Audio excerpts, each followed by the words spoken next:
Shalom, salam sejahtera bagi Bapak Ibu, Saudara-saudara, anak-anak yang dikasihi oleh Tuhan Yesus Kristus. Jumpa kembali bersama saya Pendeta Eka di dalam renungan firman Tuhan pada hari ini, hari Kamis 27 Oktober 2022. Sukacita dan damai sejahtera dari Tuhan Yesus kiranya menyertai hidup kita sekalian, puji nama Tuhan.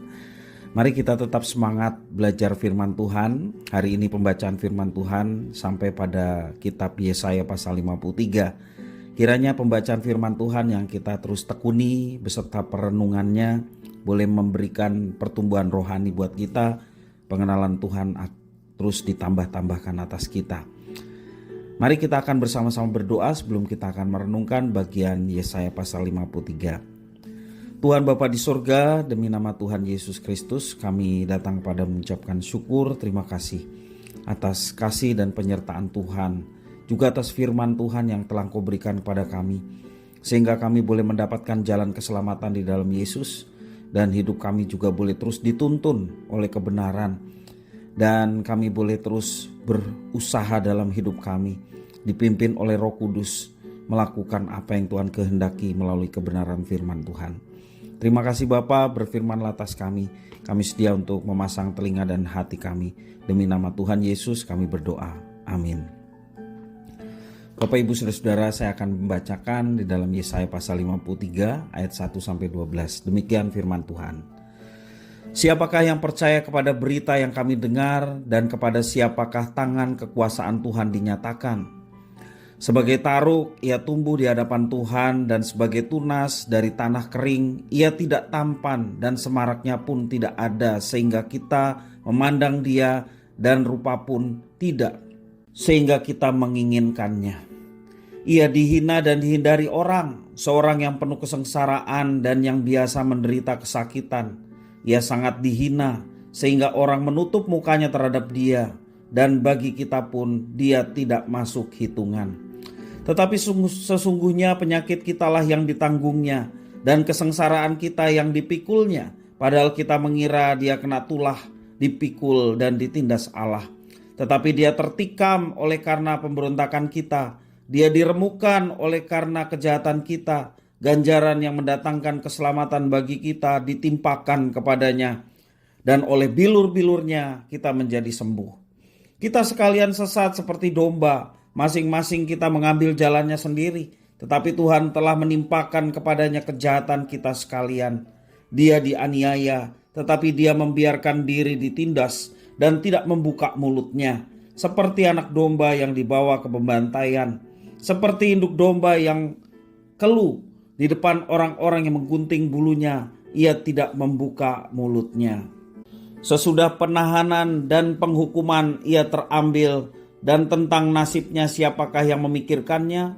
Sungguh ia terputus dari negeri orang-orang hidup, dan karena pemberontakan umatku ia telah kena tulah. Orang menempatkan kuburnya di antara orang-orang fasik, dan dalam matinya ia ada di antara penjahat-penjahat, sekalipun ia tidak berbuat kekerasan dan tipu tidak ada dalam mulutnya. Tetapi Tuhan berkehendak meremukkan dia dengan kesakitan. Apabila ia menyerahkan dirinya sebagai korban penebus salah, ia akan melihat keturunannya, umurnya akan lanjut, dan kehendak Tuhan akan terlaksana olehnya. Sesudah kesusahan jiwanya, ia akan melihat terang dan menjadi puas, dan hambaku itu sebagai orang yang benar akan membenarkan banyak orang oleh hikmatnya, dan kejahatan mereka dia pikul. Sebab itu aku akan membagikan kepadanya orang-orang besar sebagai rampasan, dan ia akan memperoleh orang-orang kuat sebagai jarahan, yaitu sebagai ganti karena ia telah menyerahkan nyawanya ke dalam maut, dan karena ia terhitung di antara pemberontak-pemberontak, sekalipun ia menanggung dosa banyak orang dan berdoa untuk pemberontak-pemberontak. Bapak Ibu Saudara-saudara, inilah gambaran Mesias yang telah dinubuatkan oleh kitab Yesaya. Mesias yang akan menjadi penebus manusia, yang dinanti-nantikan bahkan sejak zaman Adam, sampai pada akhirnya Mesias yang dinantikan itu tergenapi. Bapak Ibu Saudara-saudara yang dikasihi oleh Tuhan, ada 6 jenis luka yang bisa dialami oleh manusia. Yang pertama, luka tergesek, yaitu luka sampai kulit terkelupas. Ya, bisa disebabkan karena jatuh atau tergesek oleh permukaan yang kasar. Yang kedua adalah luka lebam. Luka lebam ini yakni luka yang terjadi karena pukulan keras. Dan yang ketiga adalah luka tersayat, yakni luka yang disebabkan oleh pisau atau benda yang tajam menggores kulit dan daging.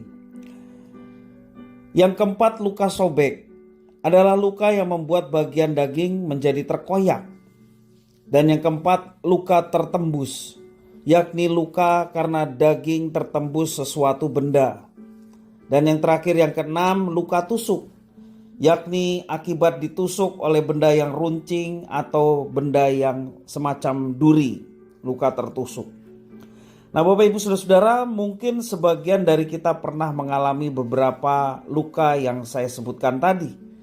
Namun percayakah kita bahwa Yesus telah mengalami semua jenis luka yang disebutkan tadi di dalam tubuhnya ketika dia menderita untuk menggantikan hukuman yang seharusnya kita terima? Bahkan bukan itu saja, bukan hanya luka fisik yang dialami oleh Yesus, ya, tetapi juga ada luka-luka secara rohani karena dosa seluruh umat manusia ditimpakan kepadanya. Murka Allah terhadap manusia berdosa ditimpakan kepada Yesus. Itulah luar biasanya Tuhan dan Juru Selamat kita, Yesus Kristus. Yesus rela, dia menggantikan posisi kita sebagai terhukum yang pantas diperlakukan tanpa kenal ampun seperti domba yang dibawa ke pembantaian. Itulah yang seharusnya menjadi nasib kita. Tetapi Yesus telah gantikan itu. Penderitaan tak tertahankan yang telah dinubuatkan oleh Yesaya ini betul-betul tergenapi pada saat Yesus mengalami sengsara menuju salib. Sejak penangkapan sampai penyaliban, segala hukuman maut ditanggung oleh Tuhan bagi seluruh umat yang dikasihinya. Sungguh setiap luka yang dia tanggung mendatangkan kebaikan bagi kita.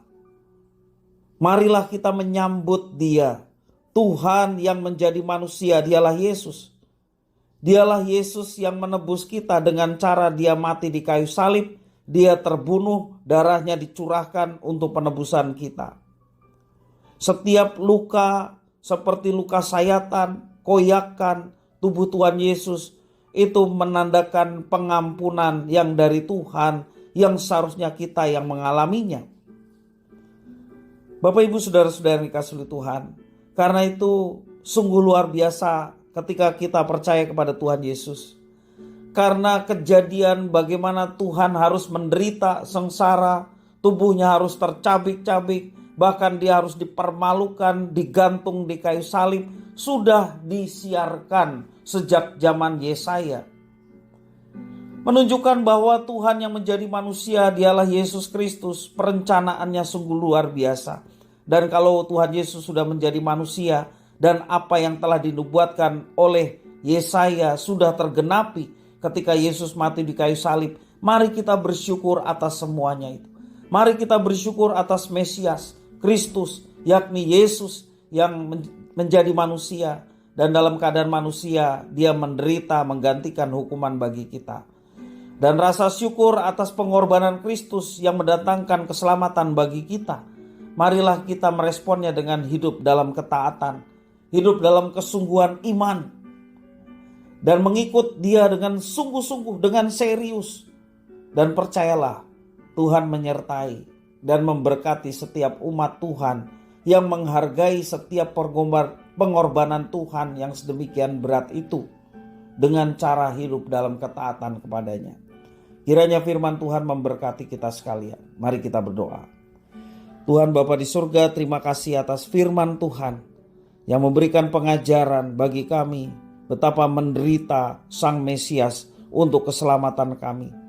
Dan kami mau menghargai setiap apa yang Tuhan kerjakan bagi manusia yang berdosa termasuk kami, dengan cara merespon dengan hidup dalam ketaatan firman Tuhan, mengikuti teladan Tuhan di dalam mengasihi sesama, sehingga hidup kami pun boleh menjadi berkat bagi banyak orang, sehingga sedapat mungkin melalui kami semua ada banyak orang pun yang boleh menerima anugerah keselamatan yang telah disediakan oleh Tuhan melalui Yesus Kristus yang datang menjadi manusia dan tersalib bagi kami. Terima kasih ya Tuhan atas firman-Mu. Jadikanlah kami boleh menjadi pelaku-pelaku firman dalam hidup kami. Terpujilah nama-Mu Bapa, demi nama Tuhan Yesus kami berdoa. Haleluya. Amin.